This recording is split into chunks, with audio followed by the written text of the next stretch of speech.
तुम ये सोच रहे हो ना कि मैं इतनी दुआएं क्यों कर रहा हूं, अल्लाह से इतना मांग रहा हूं, मगर वहां से अब तक जवाब ना आ सका। मैं बिल्कुल जानता हूं कि आपको ऐसे ही ख्यालात आ रहे होंगे। तो याद रखो कि जिस तरह तुम अपनी जिंदगी के एक एक मामले का हिसाब रखते हो ना, अल्लाह भी अपने बंदों के एक एक सजदे का, उसकी एक एक दुआ का हिसाब रखता है। वो तो एक आंसू से मांगी दुआ नहीं भूलता, फिर वो तुम्हें कैसे भूल सकता है। सुनो, जो चीज तुम्हारे हाथ से निकल जाए उस पर हरगिज़ गम न करो, क्योंकि अगर तुम गम करोगे तो इसका मतलब है कि तुम्हें अल्लाह पर यकीन नहीं। जैसा कि अल्लाह ताला कुरान मजीद में फरमाता है, अल्लाह किसी कौम की हालत नहीं बदलता जब तक वो खुद अपनी हालत को ना बदले। ये आयत एक विसी मफहूम रखती है, जिसमें अल्लाह की तकदीर और चाहत के हवाले से भी बात की गई है। और अगर तुम ये गुमान करते हो कि मुश्किलात आखिर मेरे ही साथ क्यों, तो जिंदगी में मुश्किलात की एक एक्सपायरी डेट होती है।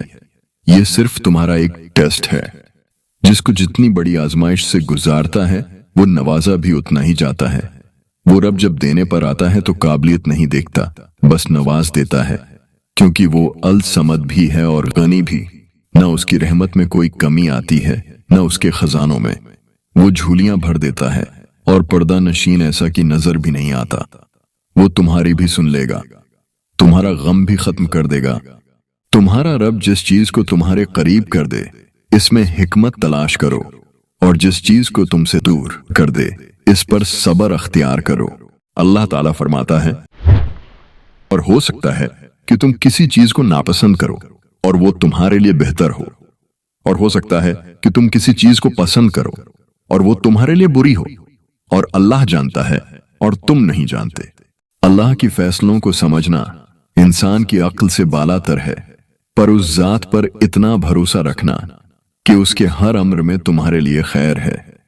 कुछ चीजें तुम्हारे हक में बेहतर नहीं होती, इसलिए अल्लाह उन्हें तुमसे दूर कर देता है। ऐसा नहीं है कि वो उन चीजों को बेहतर नहीं बना सकता, बल्कि कभी कभार आप उस चीज की तमन्ना कर बैठते हो जो किसी और का नसीब होती है, जिसका तुम्हारे पास रहना जरूर तकलीफ का बायस होता है। इसलिए अल्लाह तुम्हें मुस्तकिल अजियत से बचाने के लिए आर्जी तकलीफ देता है। जब अल्लाह को अपने किसी बंदे का मांगना पसंद आ जाता है तो वो उसे हर रोज अपने दर पर बुलाता है, उसका रोना देखकर मुस्कुराता है, क्योंकि वो जानता है कि तुम उस पर यकीन रखते हो। उसकी मोहब्बत पर बहुत मान है तुम्हें, इसीलिए तो उसके हुजूर दामन फैलाते हो और जानते हो। तब अल्लाह आपकी दुआओं को सुनने के बावजूद अता करने में देरी क्यों करता है? क्योंकि वो चाहता है कुछ देर और आपको मांगता हुआ देख सके। कबूलियत की तो पहले ही ठन चुका होता है। जब रब राजी होने लगता है तो बंदे को उसके ऐबों का पता लगना शुरू हो जाता है, और ये अल्लाह सुब्हानहू व ताला की रहमत की पहली निशानी होती है। अल्लाह तुम्हारे बर्दाश्त की ताकत को नहीं आजमाता, वो तुम्हारे ईमान का इम्तिहान लेता है, और उन्हीं का लेता है जिनको वो अपना दोस्त बनाना चाहता है। अल्लाह को तुम्हारी बर्दाश्त की हद मालूम है, और कभी उस हद से ज्यादा तुम्हें गम नहीं देगा। और तुम्हारे रब ने कहा, मुझे पुकारो, मैं तुम्हारी दुआ को कबूल करूंगा। तुम्हें लगता है तुम्हारा ईमान थक गया है, लेकिन तुम्हारा ईमान नहीं थकता, बस हौसला घबरा जाता है। और अल्लाह जब कुन कहता है तो नामुमकिन भी मुमकिन हो जाता है, और दुआएं मुकद्दर पर भारी पड़ जाती हैं। अगर अल्लाह आपको इंतजार करवा रहा है तो उसका मतलब ये नहीं कि वो आपको सजा दे रहा है, बल्कि वो आपसे कुछ देर तक राबिते में रहना चाहता है। वो चाहता है कि आप मजीद दुआएं करें, वो चाहता है कि आप उससे बात करें, वो आपकी आवाज को बार बार सुनना चाहता है। इसीलिए वो आपको वो चीज नहीं दे रहा, और इसी वजह से वो उस चीज का ख्याल आपके दिल व दिमाग से नहीं निकाल रहा। तुम खुद उसके इशारे का इंतजार कर रहे हो, और वो तुम्हें वाज़ेह इशारा दे रहा है। उसकी बात को क्यों नहीं सुनते? वो आपसे छीन नहीं रहा, लेकिन आपके पास भी आने नहीं दे रहा। तो उसका मतलब ये है कि वो आपकी दुआओं का इंतजार कर रहा है, ताकि आपकी दुआओं का जवाब खुद से दिया जाए। तो आप क्यों उदास हैं, क्यों मायूस होते हैं, जब तक वो खुद न कह दे? बस अपने आप को कुछ वक्त दें, और दुआ करना उस वक्त तक बंद न करें। अल्लाह ताला कुरान मजीद में फरमाता है, और जब मेरे बंदे आपसे मेरे बारे में पूछें तो मैं करीब हूं, मैं दुआ करने वाले की दुआ कबूल करता हूं। जब वो मुझे पुकारता है बस उन्हें चाहिए कि वो मेरी बात माने और मुझ पर ईमान लाएं ताकि वो हिदायत पाएं। ये आयत अल्लाह ताला की कुर्बत और दुआ की कबूलियत पर रोशनी डालती है। आप क्यों सोचते हैं कि अल्लाह रब्बुल इज्जत को आपकी परवाह नहीं है?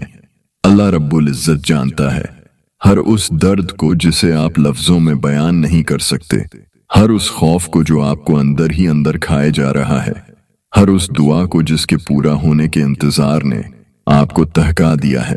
तकलीफों से गुजरे बगैर कैसे पता चलेगा कि तुम्हारा रब मुश्किल कुशा है? बिना मांगे ही मिल जाए तो कैसे यकीन होगा कि तुम्हारा रब दुआओं को सुनने वाला है? अगर सब तुम्हारे साथ रहेंगे तो कैसे पता चलेगा कि अल्लाह के सिवा कोई अपना नहीं होता? नामुमकिन की तलब अगर तुम्हें नहीं दी जाएगी और तुम नामुमकिन समझकर मांगना छोड़ दोगे तो कैसे पता चलेगा कि अल्लाह हर चीज पर कादिर है? सुनो, तुम इंसान हो, इस काबिल नहीं हो कि उसकी मसलहतों को समझ सको। तुम हर हाल में उस पर यकीन रखा करो। तुम्हारा रब वही है जिसने समंदर के बीच से मूसा अलैहिस्सलाम के लिए रास्ता निकाला था, इब्राहीम अलैहिस्सलाम को आग और यूनुस अलैहिस्सलाम को मछली के पेट में महफूज रखा था। बेशक मेरा रब दुआओं को सुनने वाला है। नबी करीम सल्लल्लाहु अलैहि वसल्लम ने फरमाया, दुआ इबादत का मगज है। ये हदीस हमें बताती है कि दुआ इबादत की रूह है और अल्लाह ताला से दुआ मांगना उसकी इबादत का एक बहुत अहम हिस्सा है। वो वसीले वहां से पैदा करता है जहां से उम्मीद भी पैदा नहीं हो सकती। उसने सुना है आपको और वो सब देने के लिए तैयार है जिसका आपने ख्वाब देखा था, आरजू की थी। बस इंतजार करें क्योंकि मुझसे वक्त मांगते हैं और वक्त सब्र। कुछ बातें अल्लाह के सिवा किसी को समझ नहीं आते। कुछ दुख सिर्फ अल्लाह को सुनाए जाने वाले होते हैं। आपको सिर्फ मुस्कुराने पर भी अजर व सवाब देने वाला रब कैसे फिर आपको आपके आंसुओं का सिला नहीं देगा? आपकी सांसों की हर लड़ी उसके अलहाकिम होने की गवाही दे रही है। तो फिर कबूलियत की इससे बड़ी दलील और क्या हो सकती है कि अल्लाह रब्बुल इज्जत इस दुआ का ख्याल आपके दिल से नहीं निकाल रहा, यानी वो चाहता है कि आप उस पर तवक्कुल रखें। जब वो खुद आप तवक्कुल की जानिब धकेल रहा है तो फिर कैसे मुमकिन है कि वहां से धुतकार दिया जाए जो दो जहानों को और उनमें मौजूद हर शय को संभाले हुए है? उसके लिए आपको संभालना भला किया मुश्किल। और यकीन माने, शिद्दत से मांगी हुई दुआएं कभी रायगा नहीं जाते। जब अल्लाह अपनी किसी बंदे से कोई शय लेता है तो या तो उससे बढ़कर बेहतरीन शय अता फरमाता है या उसी शय को इंतहाई खूबसूरत तरीके से वापस लौटा देता है, जैसे उसने इंतहाई खूबसूरत अंदाज में लौटाया था हजरत यूसुफ अलैहिस्सलाम को हजरत याकूब अलैहिस्सलाम के पास। और ये सारी बात दुआ, सब्र और तवक्कुल की ही तो थी। हजरत याकूब अलैहिस्सलाम ने अल्लाह से उम्मीद लगाई और अल्लाह ने उनके लिए मौजज़ा कर डाला। तुम भी उस रब से उम्मीद लगाकर देखो, इंशाअल्लाह जरूर आपके लिए भी मुजज़े होंगे। अल्लाह आपकी दुआएं कभी भी जाया नहीं करता। प्यारे अल्लाह कभी भी दुआएं जाया नहीं होने देते। अगर दुआएं कबूल करनी न होते तो अल्लाह कभी भी उसका तसव्वुर कायम ही न करता। दुआएं जाये होने के लिए नहीं बल्कि कबूल करने के लिए बनाई गई हैं।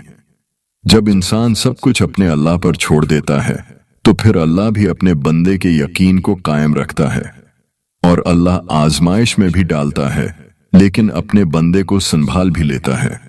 जब हम उसकी रजा पर राजी रहते हैं तो वो हमें हमारे सब्र का फल जरूर देता है।